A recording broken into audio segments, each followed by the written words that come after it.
इस सबके हित में है, ये साफ साफ दिखता है।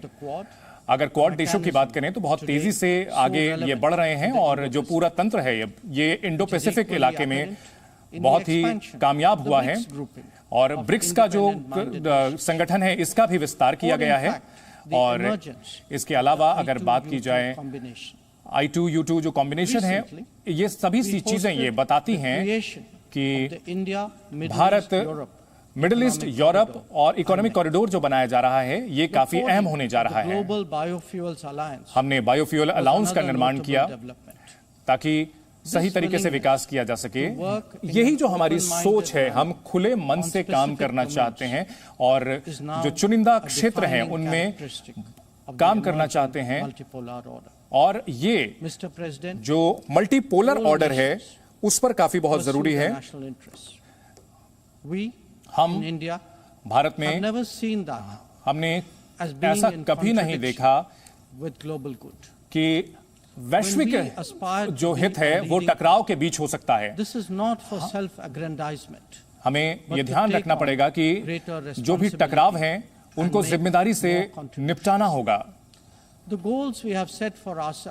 हमने जो लक्ष्य अपने लिए तय किए हैं वो हम उन लोगों के साथ भी आगे बढ़ना चाहते हैं।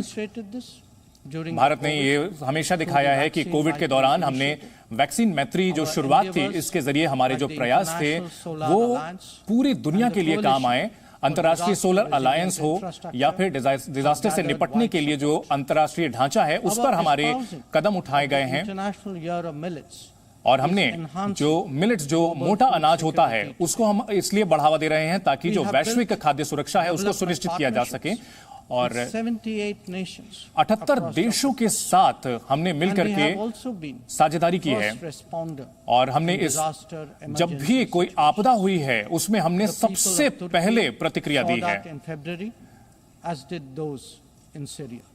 चाहे सीरिया में आपदा आई हो या फिर दुनिया के किसी भी देश में, हम हमेशा आगे रहे हैं। जब श्रीलंका में समस्या आई थी, वहां आर्थिक संकट आया था, तो भारत जो है वो सबसे पहले आगे बढ़कर के उसकी मदद करने के लिए गया था।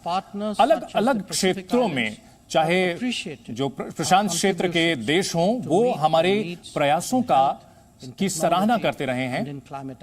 और चाहे जलवायु को लेकर के जो कदम उठाए जा रहे हों, हम हमेशा आगे रहे हैं। अध्यक्ष महोदय, हम सबसे ज्यादा आबादी वाले देश हैं और 5वीं सबसे बड़ी अर्थव्यवस्था है।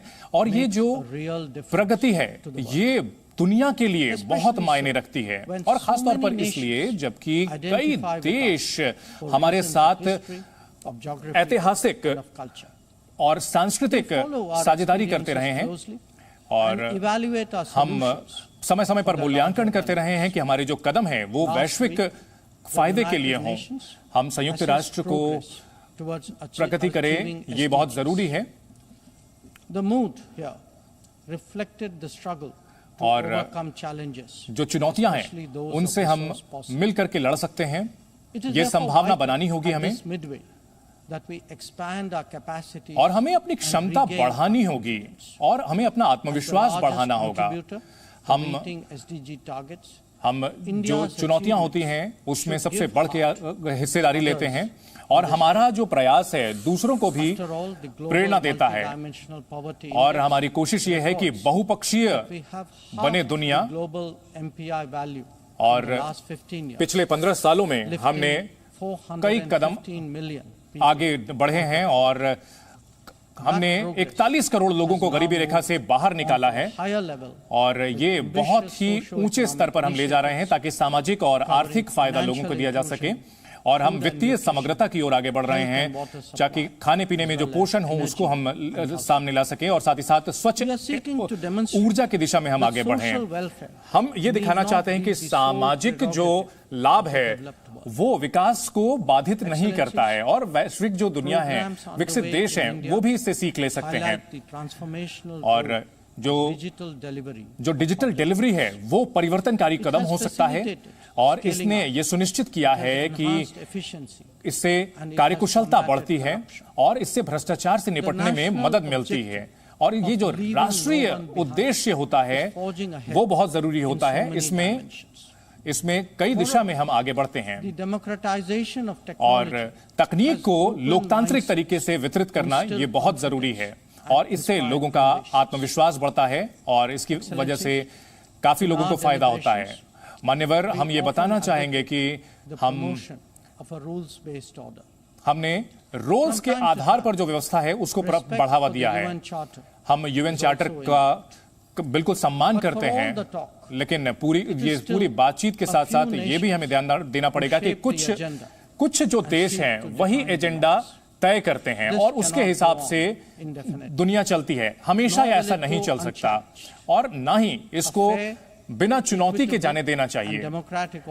लोकतांत्रिक तरीके से व्यवस्था बनाई जानी चाहिए और हम सभी को मिलकर के कदम उठाना होगा और जो नियम बनाने वाले लोग हैं वो जो नियम जिनके ऊपर लागू होता है उनके ऊपर अत्याचार ना करें। मिस्टर प्रेसिडेंट, अध्यक्ष महोदय, हमें कभी भी आगे अन्याय नहीं होने देना चाहिए, जैसा कि वैक्सीन के बंटवारे के दौरान देखने को मिला था। जलवायु को लेकर जो कदम उठाने चाहिए वो ऐतिहासिक जिम्मेदारी है। मार्केट की जो ताकत है उसको जरूरतमंद देश हैं उनसे खाद्य सुरक्षा छीनने के लिए इस्तेमाल नहीं होना चाहिए। जो राजनीतिक सुविधा के लिए आतंकवाद को बढ़ावा दे रहे हैं कुछ लोग, ये कतई स्वीकार नहीं किया जा सकता। इसी तरह जो संप्रभुता है उसका सम्मान करना बहुत जरूरी है और इसको ये चुनिंदा तरीके से नहीं हो सकता और इसको लेकर के जो हम कहते हैं वो करना चाहिए और ये क्षमता हम में होनी चाहिए, ये हिम्मत हम में होनी चाहिए कि हम एकजुटता अगर दिखानी है तो हमें इन गलत चीजों से दूरी बनानी होगी और जो विकासशील देश हैं उन पर भी ध्यान देना होगा। अध्यक्ष महोदय, संयुक्त राष्ट्र भविष्य समिट ऑफ द फ्यूचर की मेजबानी करने जा रहा है और एक बहुत ही गंभीर मौका है ताकि हम जो सुधार है बहुपक्षीय दुनिया है उसकी दिशा में हम आगे बढ़ सकें और संयुक्त राष्ट्र की जो सदस्यता है उसको हम विस्तृत करें। वैश्विक चुनौतियों का सामना इसी तरह से हम कर सकते हैं, लेकिन हम एक दुनिया हैं और एक परिवार हैं और हमारा एक भविष्य है। सभी मान्यवर सदस्यगण, भारत में अमृतकाल चल रहा है और पिछले 25 सालों में हमने जबरदस्त विकास किया है और हमें पूरा भरोसा है कि हमारे यहाँ जो हमारा टैलेंट है, हमारी जो क्रिएटिविटी है वो पूरी दुनिया के लिए काम आएगी। पूरी दुनिया ने देखा है हमारी क्षमताओं को जब हमने चंद्रयान 3 को चंद्रमा पर लैंड कराया। आज हमारा दुनिया को यही संदेश है कि हम डिजिटली शासन देने की कोशिश देनी चाहिए, जो सेवाएं हैं वो बेहतर तरीके से देनी चाहिए और आधारभूत ढांचे को बेहतर तरीके से बढ़ाया जा रहा है और संस्कृति को भी हम ध्यान रख रहे हैं